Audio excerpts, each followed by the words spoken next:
കൊടുത്തിരിക്കുന്ന സൂചനകൾ പരിശോധിക്കുക. കേരളത്തിലെ ഏത് ഭൂപ്രകൃതി വിഭാഗത്തെ കുറിച്ചാണ് ഇതിൽ പ്രതിപാദിച്ചിരിക്കുന്നത് എന്ന് കണ്ടെത്തുക.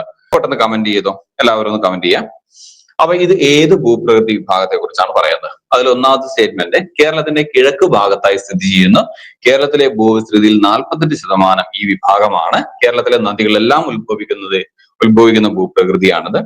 സമുദ്രനിരപ്പിൽ നിന്നും ഏകദേശം 75 മീറ്റർ ഉയരത്തിൽ സ്ഥിതി ചെയ്യുന്നു. അപ്പൊ ഇവിടെ മലനാടാണ് അല്ലെ, വളരെ വ്യക്തമാണ്. ഇപ്പൊ കേരളത്തിന്റെ കിഴക്ക് ഭാഗത്ത് അല്ലെ, അപ്പൊ ഇത് വരുന്നത് ഇപ്പൊ ഉദാഹരണത്തിന് ഇതിന്റെ ഒരു ഏരിയ എടുക്കുകയാണ്. നമ്മുടെ കേരളം ജസ്റ്റ് ഔട്ട്ലൈൻ ആയിട്ട് നമ്മൾ കേരളത്തിൽ എടുത്തു കഴിഞ്ഞാൽ ഈ കേരളത്തെ 3ആയിട്ട് തിരിച്ചിട്ടുണ്ട്. ഒന്നാണ് മലനാട്, ഇടനാട്, ഏറ്റവും ഈസിലായിട്ട് ആര് വരുന്നുണ്ട്? തീരപ്രദേശം വരുന്നുണ്ട് അല്ലെ.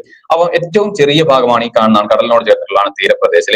ഏറ്റവും ഇതാണ് ഇവിടെ കാണുന്ന ഈ ഭാഗമാണ് ഏതെന്ന് പറയുന്നത്, ഇതാണ് ഇടനാട്, മലനാട്. ഈ കാണുന്നതാണ് മലനാട്, മലകൾ പോലെ തോന്നില്ലേ. അപ്പൊ കേരളത്തിന്റെ ഏത് ഭാഗത്ത് ഒരു സ്റ്റേറ്റ്മെന്റ് അതിൽ നിങ്ങൾ കണ്ടില്ലേ? കേരളത്തിന്റെ കിഴക്കാണ് അല്ലെ. ഇവിടെയല്ലേ കിഴക്ക് വരുന്നത്? ഇത് കേരളത്തിന്റെ പടിഞ്ഞാറാണ്. അപ്പൊ കേരളത്തിന്റെ ഏറ്റവും കിഴക്ക് ഭാഗത്ത് എന്ന് പറഞ്ഞാൽ ആരാണ്? മലനാടാണ്. ഏറ്റവും പടിഞ്ഞാറ് ഭാഗത്ത് എന്ന് പറഞ്ഞാൽ ആരാണ്? തീരപ്രദേശമാണ്. ഏറ്റവും മധ്യത്തിലാണ് ആര് വരുന്നത്? ഇടയിലാണ് ആര് വരുന്നത്? ഇടനാട്.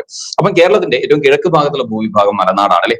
അതുപോലെ തന്നെ കേരളത്തിന്റെ മൊത്തം ഭൂവിസ്തൃതിയുടെ 48% മലനാട്ടിലാണ്, 42% ഇടനാട്ടിലാണ്, 10% മാത്രമാണ് തീരപ്രദേശം. അപ്പൊ 40% മലനാട്ടിലാണ് അല്ലെ.